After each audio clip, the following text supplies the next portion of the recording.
Les 3 animés du moment que tu dois absolument regarder. On commence tout d'abord par Gachakuta. On y suit un gars pauvre du nom de Rudo, un habitant des bidonvilles qui va se faire trahir et jeter dans la fosse. Et à ce moment-là, du coup, il va se jurer de se venger de tous les habitants qui vivent sur l'île. À l'aide de ses pouvoirs, il va devenir de plus en plus fort et trouver un moyen de remonter chez lui. Et je vous en dis pas plus, mais franchement, ça vaut le coup d'aller le voir, donc foncez-y. On continue avec Tugenonki. Shiki découvre qu'il est un Noni, un démon avec des pouvoirs de fou qui vont lui permettre de contrôler son sang. Après un événement tragique, il va rejoindre une école de démons pour se venger de ce qui lui est arrivé et comprendre d'où viennent ses mystérieux pouvoirs. Alors franchement, au début, le premier épisode m'a semblé un peu bizarre, mais en continuant, vraiment, je me suis rendu compte qu'il y avait une superbe animation et les personnages ont vraiment un chara-design exceptionnel, donc je vous conseille de foncer le voir aussi.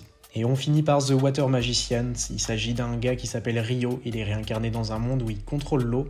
Il va avoir des pouvoirs de malade encore une fois, mais il va les cacher en fait parce qu'il veut juste vivre tranquillement sans se faire remarquer. Sauf qu'un jour, il va rencontrer un des meilleurs aventuriers de la ville d'à côté. Il va alors le suivre et devenir aventurier à son tour tout en cachant ses pouvoirs aux autres alors qu'il est sûrement le plus fort de tous. C'est tout pour cette présentation d'animé. Si jamais tu as aimé, n'hésite pas à t'abonner, à me faire savoir dans les commentaires. Et tous les animés sont disponibles sur Crunchyroll.